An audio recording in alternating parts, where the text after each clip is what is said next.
आज एमएनसीज हैं, इतनी सारी बड़ी कंपनीज हैं, उसमें सर्वाधिक जो लोग काम कर रहे हैं वो भारतीय युवा ही कर रहा है। आप याहू, गूगल, नासा, जहाँ का भी आप उसको सर्च करेंगे उसमें 30% तक जो है हमारे युवा काम कर रहे हैं। ये जो हमारे जीवन का प्रभाव है, जो हमारे जीवन का एक प्रसार है, हम अलग अलग आयु वर्ग में जाते हैं और जिस हम परिवेश में रहते हैं वैसी हमारी इच्छाएं बन जाती हैं। आज का जो हमारा समाज है, हम सारे लोग अपने से बड़े लोगों को देखते हैं, अपने से ज़्यादा सुविधा संपन्न लोगों को देखते हैं, अपने से ज़्यादा भौतिकता में रह रहे लोगों को देखते हैं, तो कहीं ना कहीं हम लोग जो है अपने को अभावग्रस्त समझते हैं। एक व्यक्ति के पास कार है, वो 10 लाख रुपए की रेंज की कार है, उसके पास कोई जो है मर्सिडीज और BMW का बड़ा मॉडल ले आया तो उसको कमजोर हो गया। कार उसके पास भी है लेकिन वो अनुपातिक दृष्टि से गरीब हो गया।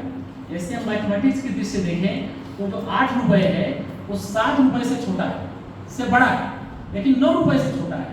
हम सारे लोग अपने जीवन को अनुपातिक दृष्टि से लाते हैं। आप यहाँ पढ़ने आते हैं, कहीं ना कहीं आप इसी से कंपेयर करते हैं अपने पहनने के तरीकों को, अपने खाने के तरीके को, अपने अन्य जो व्यवस्थाएं उनके तरीकों को, तो हम कहीं ना कहीं कमजोर नजर आते हैं। उसका कारण है कि जो आज का टॉपिक रखा गया कि हमारे अंदर वो जो मूल्य हैं वो हमें पढ़ने पढ़ाने का मौका नहीं मिला। यदि हम राम के जीवन को देखेंगे, उदाहरण के लिए कहें तो हम यहाँ प्रबंधन पढ़ाया जाता होगा, आपको शिक्षा में भी प्रबंधन पढ़ाया जाता है। आप पढ़ाने जाएंगे, आपकी 60 मिनट की 50 मिनट की क्लासें होंगी। एक विद्यार्थी को अपना सब्जेक्ट कैसे पढ़ाना है वो भी एक मैनेजमेंट है। आप कितनी देर क्या पढ़ाएंगे, 6 महीने क्या पढ़ाएंगे, 3 महीने क्या पढ़ाएंगे, साल में क्या पढ़ा करेंगे, फिर 6 में क्या।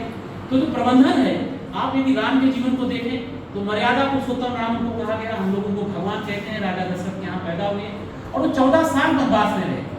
तो एक राजा थे जिनके लिए पैदल चलना भी मुश्किल रहा होगा, कितनी उनकी व्यवस्थाएं रही होगी, लेकिन वो इस देश को जो एक यहाँ का जो उस समय का बिगड़ा हुआ भारत था, जो एक अस्थिर भारत था, उसको उन्होंने इस देश के कोल, किरात, गरीब, वनवासी, ऐसे लोगों को जोड़ करके समाज की रचना शुरू की। उनका वनवास एक अलग विषय हो गया, लेकिन वो जो राम बने, जो मर्यादा बने, जो भगवान बने, उस 14 साल के वनवास के कारण बने, क्योंकि उन्होंने अभाव को सहा।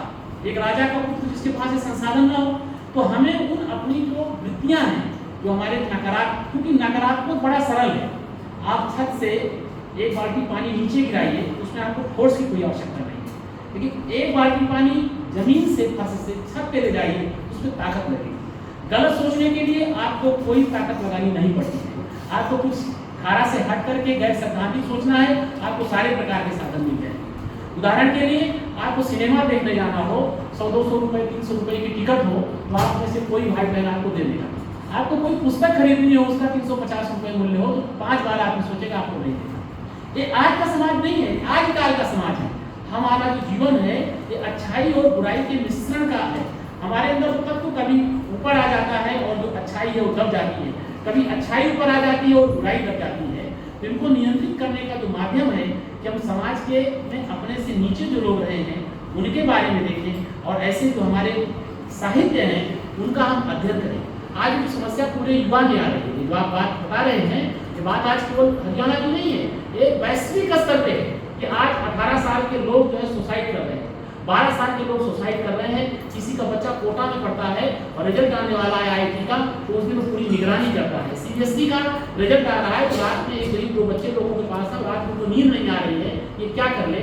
ये अवसाद का जो कारण है कि हम लोग केवल भौतिकता को पढ़ रहे हैं, केवल भौतिकता को चाह रहे हैं। उसका दूसरा पक्ष है, उसकी तरफ ना तो हमारे परिवार के लोग बता रहे हैं, ना हमारे जो शिक्षक समूह है वो हमें अवगत करा रहा है, जिसके कारण आज हमारा युवा कहीं ना कहीं, मेरी भाषा में कहा जाए तो असहाय हो रहा है। असहाय वो नहीं है जिसके पास पैसे का अभाव हो, पैसा तो कहीं से प्राप्त कर लेगा। असहाय नहीं जिसके पास भोजन हो। ये प्रकृति इतनी संतुलित है कि आपको सड़क पर लोग भीख मांगते मिल जाएंगे। हो सकता है एक आदमी जो घर में खाना खाता है वो कम अच्छा खा पाए, लेकिन जो भीख मांगता है वो रकम के भोजन जो है करके अलग अलग प्रकार के खा लेते। ऐसे अभाव प्रकृति हमारी पूरी कर देती है, लेकिन आज असहाय वो है जिसका सही मार्गदर्शन नहीं हो पा रहा है। हमारी इतनी बड़ी तादाद जो युवा पीढ़ी है भारत की, उसका राष्ट्र के निर्माण में पूरा उपयोग नहीं हो पा रहा है। वो अवसाद में जा रही है, उसमें नकारात्मक व्यवहार आ रहा है, क्योंकि वो स्क्रीन को देख रहा है, चाहे वो मोबाइल की हो, चाहे टेलीविजन की हो, चाहे जो हो, और उसमें वो अपने से सबको सर्वोपरि पा रहा है, इसलिए वो असहाय कर रहा है। तो आवश्यकता है कि आप सारे लोग जो यहाँ बैठे हैं, आप सारे लोग इस विद्यालय के एक तरीके से एम्बेसडर हैं। इस विद्यालय का एम्बेसडर यहाँ का शिक्षक आप ज़्यादा हैं। शिक्षक यहाँ किसी दूसरे उद्देश्य के लिए आया है, लेकिन आपको बहुउद्देशीय काम करने के लिए समाज में जाना है। तो इस विश्वविद्यालय के आप एम्बेसडर हैं, आप इसके राजदूत हैं। आपसे विद्यार्थी से ही कोई संस्थान जाना चाहता है, उसका प्रोडक्ट कैसा है।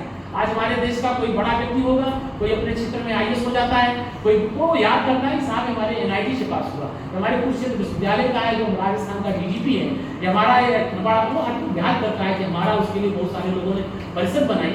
तो आपको वो मार्गदर्शन ना तो आज की हमारी सरकार दे रही है, ना हमारे जो हमारे गार्जियन है, अभिभावक हैं वो दे रहे हैं।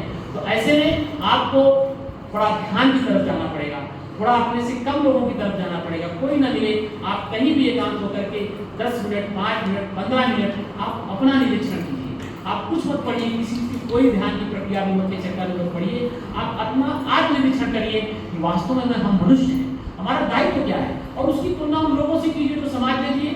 हमारे पास स्वामी दयानंद सरस्वती जैसे महापुरुष हैं, स्वामी विवेकानंद हैं, ऐसे कितने लोग हैं जो सब गरीब घर में पैदा हुए, जिनके पास कोई साधन नहीं था, लेकिन उन्होंने देश और समाज के लिए कितना बड़ा कार्य किया, केवल दिल पावर से। तो अपने आत्मशक्ति को हम प्रगाढ़ करें, अपने से ज्यादा ऊपर के लोगों को ना देखें, अपने से नीचे के लोगों को देखें कि हम तो स्कूटी से विश्वविद्यालय आते हैं, कार से आते हैं, कोई व्यक्ति है जो लिफ्ट लेके आता है, कोई साइकिल से आता है, उसका भी जीवन है और वो प्रसन्न है। तो जब हम तुलना करना बंद कर देंगे तो जो नकारात्मक विचार हैं वो हमसे हट जाएंगे, और जब हम ऐसे वैदिक साहित्य का अध्ययन करेंगे तो समूल नष्ट हो जाएंगे। हमारी वही ऊर्जा सृजन के काम आएगी, फिर हम दूसरे को बताने का काम शुरू कर देंगे कि नहीं, अपने जीवन को हम उनको प्रभावित करने का, प्रेरित करने का, उनके लिए मार्गदर्शन का काम कर सकते हैं। तो आज की आवश्यकता है कि आप सारे जो युवा ऐसे बहन यहाँ बैठे हैं, आप लोग अपनी वैदिक संस्कृति से जुड़िए, ध्यान से जुड़िए, और अपने से ज्यादा ऊपर के लोगों को मत देखिए, अपने संकल्प शक्ति को बढ़ाइए। ये जो आपके नकारात्मक विचार हैं, ये निश्चित रूप से आपको वही नकारात्मक विचार आपके सकारात्मक विचार बन जाएंगे। ऊर्जा वही है, उसी से आप किसी को गाली देते हैं, और उसी ऊर्जा से किसी को आप प्रेम से, उसको सद्भाव से आप कहते हैं। ऊर्जा वही है जिससे आप किसी को थप्पड़ मारते हैं, ऊर्जा वही है जिससे आप किसी को एक उसके दूसरे प्रकार की सेवा करते हैं। कार्य वही है, ऊर्जा वही है, उसका भाव अलग है, उसका निस्तारण करने वाले हम लोग हैं। तो हम ठीक हो जाए तो हमारा मन भी हमारे पास में आ जाएगा। ये मन हमारे अंदर जो क्रोध है,